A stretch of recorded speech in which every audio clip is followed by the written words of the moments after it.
Oke, bismillahirrahmanirrahim. Assalamualaikum warahmatullahi wabarakatuh. Oke, selamat pagi anak-anak Umi semuanya. Hari ini kita lanjutkan kembali pembelajaran daring kita dengan melalui share video. Nah, untuk hari ini sama seperti biasanya, sebelum anak-anak Umi membuka buku tematik dan menyiapkan alat tulis lainnya, kita memulai pembelajaran daring dengan berdoa terlebih dahulu ya.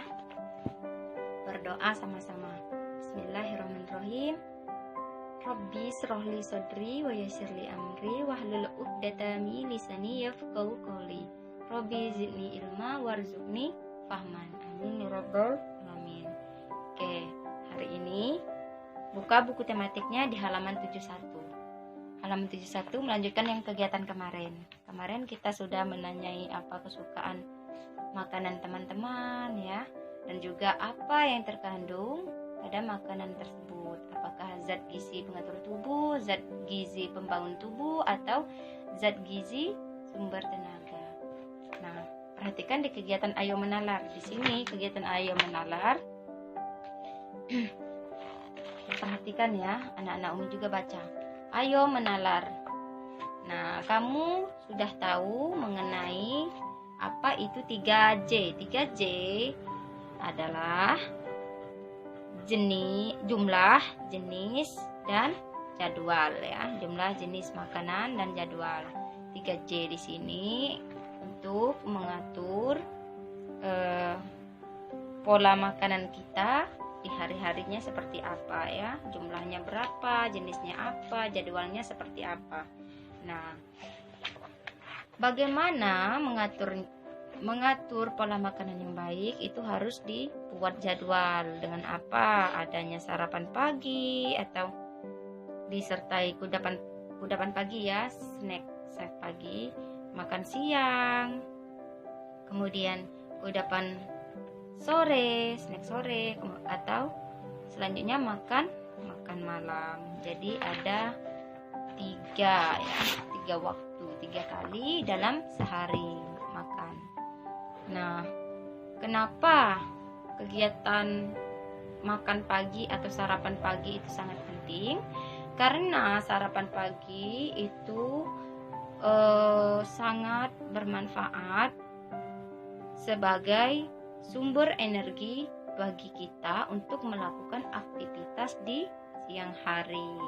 Jadi perlunya sarapan pagi itu memberikan sumber tenaga atau sumber energi. Kalau kita sudah sarapan pagi, apa yang terjadi? Kita akan tenang, kita akan kuat, kita tidak lemah dalam melakukan aktivitas di siang hari sampai menjelang makan siang ya. Dan juga sarapan pagi ini dapat membantu melindungi tubuh dari berbagai penyakit, dan selain melindungi dari berbagai penyakit juga memberikan otak itu bisa konsentrasi atau lebih fokus dalam belajar, dan juga mengendalikan berat badan, kemudian membuat hati menjadi tenang.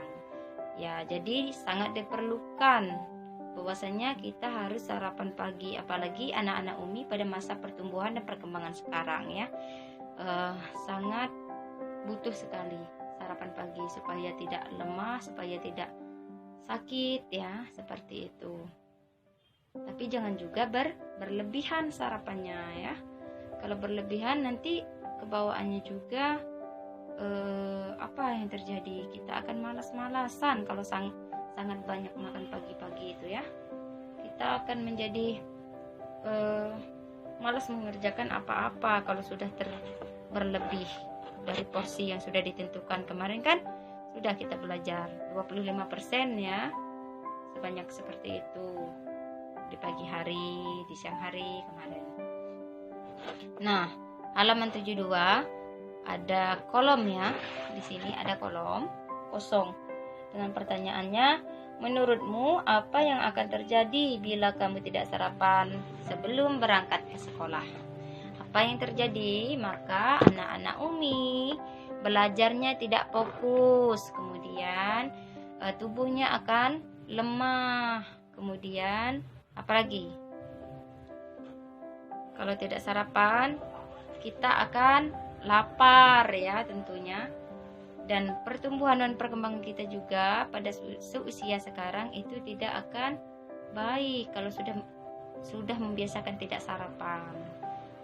Jadi diperlukan sarapan pagi. Nomor 2, tuliskan kesimpulan sederhana tentang hubungan makanan dengan kesehatan tubuh pada masa pertumbuhan dan perkembangan.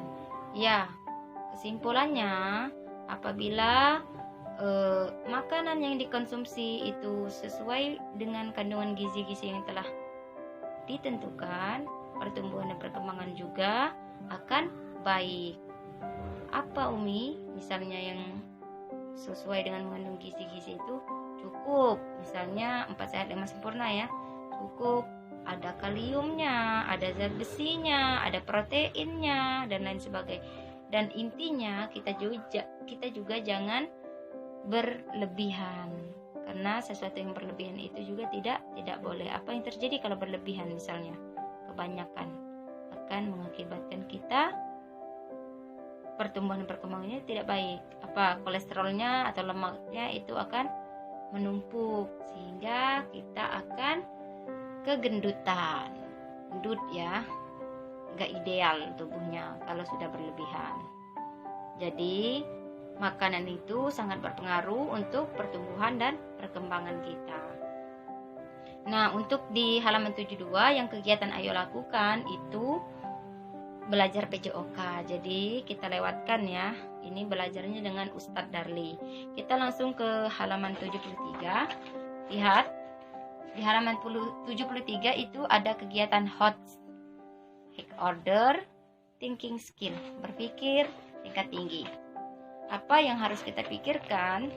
Pertama, coba lihat, ini ada gambar anak-anak ini Umi rasa anak-anak Umi sudah bisa mendebak kenapa anak ini, permasalahannya apa. Nah, kita lihat ternyata anak ini kondisi tubuhnya tidak baik ya. Ini sudah kegendutan, makannya berlebihan. Nah, jadi tugas anak-anak Umi, menurutmu bagaimana pola makan dan kandungan gizi makanan anak pada gambar di samping sehingga terjadi kondisi tubuh tersebut? Menurut anak-anak Umi, apakah makanan yang dimakan oleh anak ini itu terlalu banyak dan gizi yang sudah dicukupkan itu malahan berlebihan, tidak sesuai ya makanya seperti ini, ataukah ini karena faktor dia juga tidak mengimbangi dengan berolahraga. Nah, jadi tuliskan berdasarkan pengamatan anak-anak Umi ya. Ini tugasnya.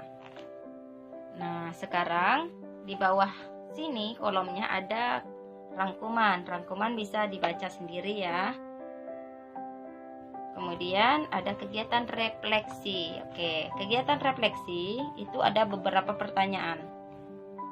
Pertanyaannya, apakah kamu senang melakukan kegiatan pada hari ini?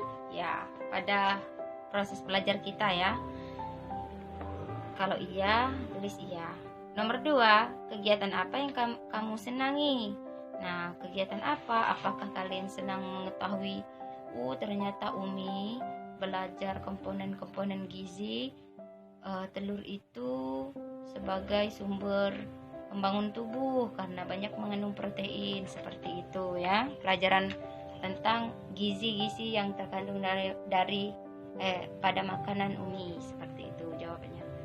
Ataukah nomor 3, dan apakah kamu senang melakukan kegiatan wawancara kepada temanmu mengenai makanan kesukaan mereka kemarin yang kita sudah bahas di Zoom ya. Rindu makannya apa, sukanya apa, yang contoh yang kita tulis kemarin di tabel. Apakah senang atau tidak? Nomor 4, apakah kamu senang melakukan permainan? Lakukan sebaliknya bersama dengan teman-temanmu. Permainan yang ini ya, PJOK. Sekarang lanjut di halaman 74. Semuanya buka halaman 74 di pembelajaran kelima. Kegiatannya ayo membaca. Nah, kegiatan di ayo membaca ini eh, materinya itu kita mengetahui apa sih manfaat olahraga di masa tumbuh kembang, di masa anak-anak Umi sekarang manfaatnya itu apa, seperti itu. Ternyata banyak sekali manfaat olahraga pada masa tumbuh kembang ya. Mulai dari kelas 1 atau TK sampai kita melanjut tingkat SMP, SMA itu manfaat olahraga itu sangat banyak. Kita perhatikan ya.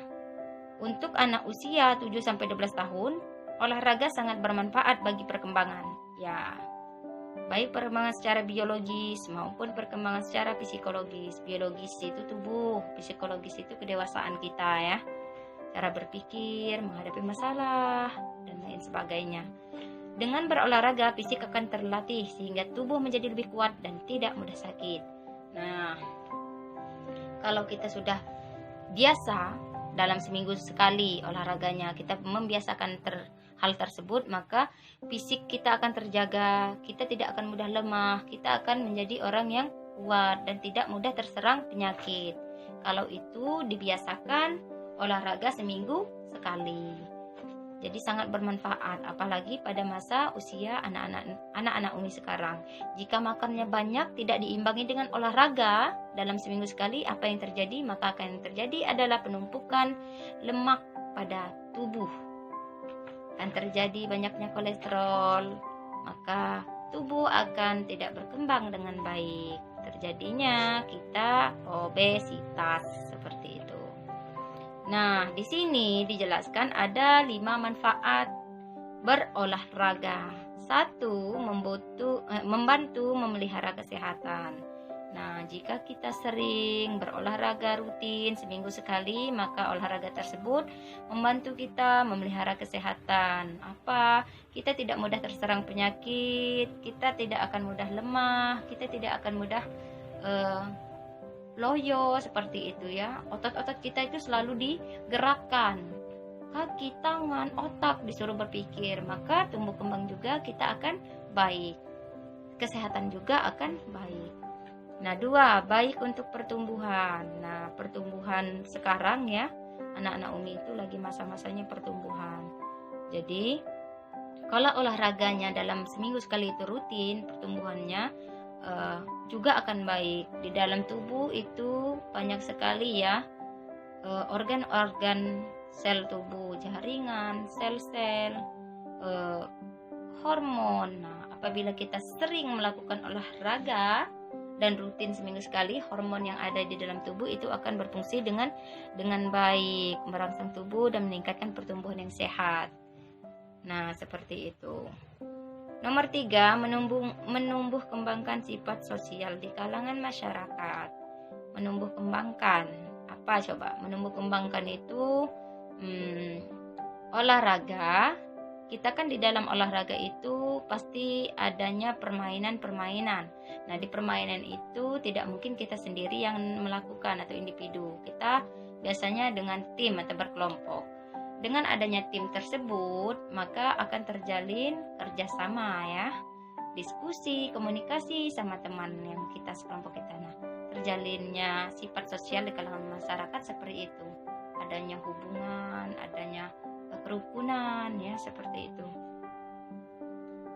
Komunikasi yang baik hingga menumbuhkan saling mengimbangi satu sama yang lain, membantu kita bersosialisasi, meningkatkan seluruh panca indera kita, menyerap respon dari teman-teman kita itu seperti apa.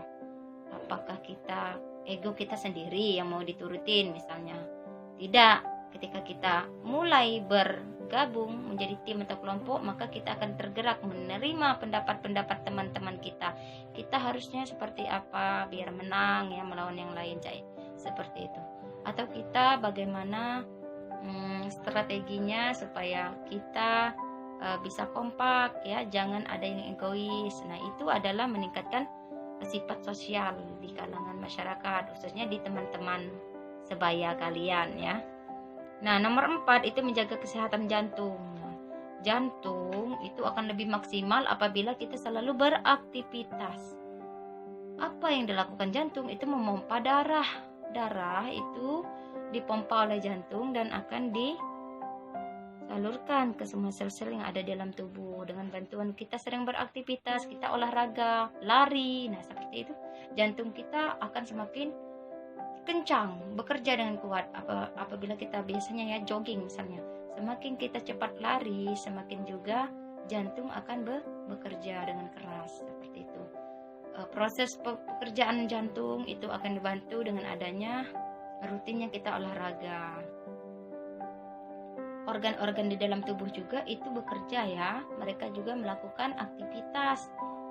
Siang malam juga mereka melakukan aktivitas. Jadi untuk mengimbangi, untuk melakukan mendorong mereka melakukan aktivitas yang baik, kita juga harus memasukkan atau asupan konsumsi gizi itu dengan baik ke tubuh. Diimbangi dengan olahraga yang rutin itu membantu sekali untuk pertumbuhan dan perkembangan. Nah, selanjutnya yang kelima, melatih kecerdasan anak. Kecerdasan tadi, apabila kita berolahraga, di olahraga itu kita akan membuat ide-ide atau strategi-strategi dalam permainan untuk bisa menang. Dengan adanya kita berpikir bagaimana cara menang, bagaimana ide kita mengalahkan lawan itu selalu diasah, itu akan meningkatkan kecerdasan. Otak kita selalu bekerja dan selalu diasah, itu akan meningkatkan IQ-nya ya. Jadi baik sekali dengan olahraga.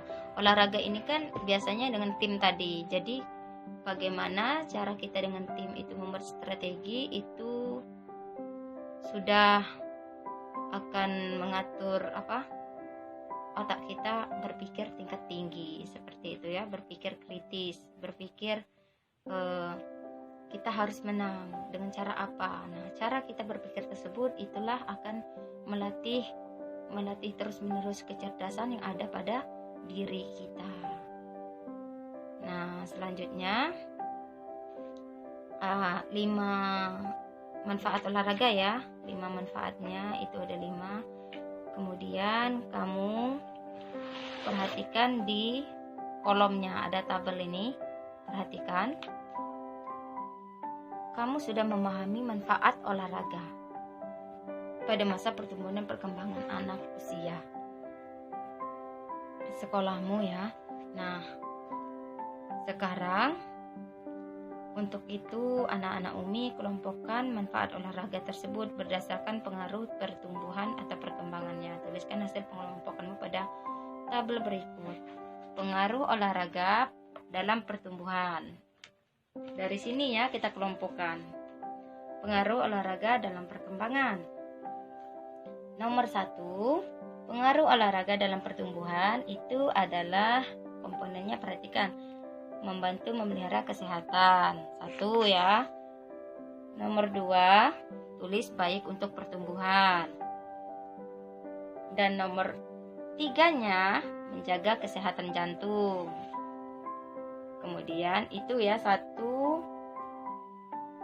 2, dan menjaga kesehatan jantung. Nomor 1, nomor 2, dan 4 untuk pengaruh olahraga dalam pertumbuhan. Sedangkan pengaruh olahraga dalam perkembangan itu adalah di nomor 4, menumbuhkan sifat sosial di kalangan masyarakat. Nomor 2-nya melatih kecerdasan otak. Itu silakan isi di kolom sini. Nah, sudah anak-anak Umi isi. Perhatikan di kegiatan selanjutnya. Ayo amati. Di sini ada 3 gambar. 3 gambar ya. Anak-anak yang sedang berolahraga. 1 itu taekwondo. 2 lari atau jogging. 3 bermain bulu tangkis. Buka halaman 76. Di halaman 76, menurut anak-anak Umi, mana jenis olahraga yang dapat dilakukan secara rutin? Apakah jogging, apakah taekwondo, atau lari, atau bermain bulu tangkis? Nah, silakan diisi ya. Setelah itu, kita lihat di kegiatan berikutnya. Ayo mencari tahu. Ayo mencari tahu. Di sini pertanyaannya, Apakah anak-anak Umi suka berolahraga? Adakah olahraga tertentu yang kamu sukai? Apakah kamu berolahraga secara rutin? Apakah kamu tahu tentang olahraga kesukaan teman sekelasmu? Nah, bertanyalah kepada teman sekelasmu untuk mencari tahu olahraga kesukaannya. Bandingkan dengan olahraga kesukaanmu. Tuliskan informasi yang didapat pada tabel di bawah ini. Berhubung kita melalui share video, anak-anak Umi tidak usah bertanya pada teman sekelas ya. Pandemi juga enggak usah ya, tapi pada siapa Umi tanyakan saja. Ini tulis kepada ayah, bunda, adik, dan kakaknya ya. Seperti itu. Ayah, olahraga kesukaan ayah apa? Seperti itu. Permainan atau bukan ya. Kalau seandainya badminton atau bulu tangkis berarti conteng permainan, seperti itu yang di kolom permainan atau bukan. Bunda, nomor 2-nya bunda. Bunda, olahraga kesukaan bunda apa? Misalnya bundanya jawab, kesukaan bunda itu lari atau jogging. Nah, itu permainan atau bukan? Coba, lari atau jogging itu termasuk permainan atau bukan? Nah, kalau termasuk permainan, tulis permainan ya. Kalau bukan, berarti tulis bukan permainan. Rutin atau tidak? Rutin. Kalau seandainya rutin, ditulis rutin. Kalau tidak, berarti tidak. Seperti itu. Umi rasa ini dan ini diisi ya. Halaman 76 diisi sendiri. Kemudian lihat di kegiatan aktivitas individunya. Aktivitas individu. Bila perbedaan makanan kesukaan dapat membuatmu tetap rukun bersama teman, bagaimana dengan berbeda kesukaan permainan dan olahraga? Renungkan dan berikan pendapatmu tentang permasalahan berikut. Di sini aktivitas individu ada pertanyaan, ada 1, 2 ya. Sampai halaman 78. Perhatikan. Nomor 1 ya. Di pertanyaannya, saat jam istirahat kamu ingin bermain lompat tali dan mengajak temanmu, tapi mereka lebih senang bermain engklek dan ada yang lebih senang main kucing-kucingan. Kamu tidak suka engklek dan kamu juga tidak suka kucing-kucingan, tapi kamu ingin bermain. Nah, apa yang akan kamu lakukan? Ungkapkan perasaanmu terhadap teman-temanmu yang tidak mau diajak bermain karena berbeda dengan kesukaannya denganmu. Jadi di pertanyaan nomor 1 halaman 77 ini, ketika anak-anak Umi memiliki perbedaan kesukaan permainan dengan teman, misalnya anak-anak Umi suka main bulu tangkis, ternyata temannya suka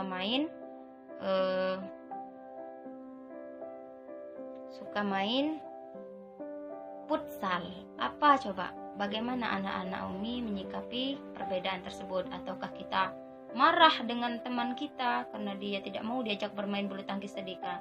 Ataukah kita harus bersikap biasa saja, tidak marah, tetapi kita ajak bagaimana dia bisa menjadi atau bekerja sama dengan kita ya, memahami kesukaan kita dan juga kita juga memahami kesukaannya. Jadi semuanya seimbang, tidak ada terjadi keributan. Nomor 2 juga perhatikan di nomor 2-nya ini tentang perasaan kita terhadap teman-teman apabila pada makanan kesukaannya berbeda juga. Misalnya di nomor 2 ini ya, setelah selesai bermain kita merasa haus dan ingin membeli es cendol di kantin, tetapi teman tidak suka es cendol. Mereka membawa minum dari rumah, jadi tidak ada yang mau diajak ke kantin. Posisinya ya, kita tidak ada teman di saat itu karena teman kita tidak sama dengan kita, tidak mau diajak ke kantin. Bagaimana perasaanmu terhadap teman-teman itu? Apakah perasaanmu kecewa atau sedih atau marah kepada mereka? Tuliskan ya di nomor 2. Dan apa yang kamu lakukan? Apa yang kamu lakukan? Ataukah kamu harus beli es cendol sendiri ya tanpa teman yang lain, atau kamu juga tidak membeli es cendol seperti itu, atau malah meminta minum pada teman yang lain, minta minum aja aja seperti itu. Atau anak-anak Umi ajak, bisa nggak temani, kalau ini ya, temani beli es cendol, atau dia nggak mau ya, posisinya dia nggak mau, ya sudah, saya sendiri aja bisa, seperti itu ya, beli es cendolnya tanpa harus ditemani. Tuliskan perasaan dan apa yang harus anak-anak Umi lakukan menghadapi keadaan tersebut. Nah, di halaman 77 yang bagian bawah, apakah sikapmu terhadap dua permasalahan di atas menunjukkan kerukunan? Jelaskan alasanmu. Menunjukkan kerukunan atau tidak kerukunannya itu tergantung dengan jawaban anak-anak Umi. Tadi ya, apakah anak-anak Umi biasa saja, masih tetap berteman dengan baik, masih tetap bisa menghargai mereka, dan juga mereka menerima kita. Berarti itu sudah menjelaskan bahwasanya kita menunjukkan sikap rukun dengan mereka ya, tidak marah pada mereka. Tapi kalau sebaliknya, kita malahan kecewa, sedih, bahkan kita marah karena dia tidak mengikuti ajakan kita, berarti itu tidak menunjukkan sikap yang rukun. Itu tidak baik. Nah, untuk pembelajaran hari ini, coba kita buka, lanjutkan kembali di halaman 78 ya, masih melanjutkan pertanyaannya. Nah, mengapa menjaga kerukunan di sekolah sangat penting? Mengapa? Karena kerukunan di sekolah sangat penting, itu kita akan melatih kerjasama dengan yang lain. Sosial kita juga akan baik kalau kita rukun. Kita juga banyak teman ya, seperti itu. Kita tidak dijauhi teman-teman yang lain, kita tidak dibenci sama yang lain kalau kita hidup rukun. Jadi kita perlu menjaga kerukunan ya. Nah, sekarang yang terakhir, tuliskan pengalaman. Oke, yang terakhir, tuliskan pengalamanmu menjaga kerukunan karena adanya perbedaan makanan dan olahraga kesukaan. Nah, tuliskan anak-anak Umi pengalamannya ada perbedaan makanan ya dan olahraganya itu apa sama teman sekelas. Sebelum pandemi kan kita sudah pernah ya belajar dari kelas 1 sama kelas 2. Jadi Umi rasa sudah tahu bahwasanya ada antara anak-anak Umi yang satu dengan yang lain itu berbeda kesukaan pada makanan dan juga berbeda kesukaan pada olahraga. Tuliskan pengalamannya ya, seperti itu di kolom yang terakhir. Nah, untuk hari ini kita cukupkan sampai pembelajaran di halaman 78 ya. Kita belajarnya sampai halaman 78 dan besok kita lanjutkan kembali melalui via Zoom. Jadi apabila ada penyampaian yang salah, Umi mohon maaf, kepada Allah Umi mohon ampun. Nah, sama-sama ya kita tutup pembelajaran tematika hari ini dengan mengucapkan lafaz hamdalah. Alhamdulillahirabbil alamin. Umi akhiri. Wassalamualaikum warahmatullahi wabarakatuh.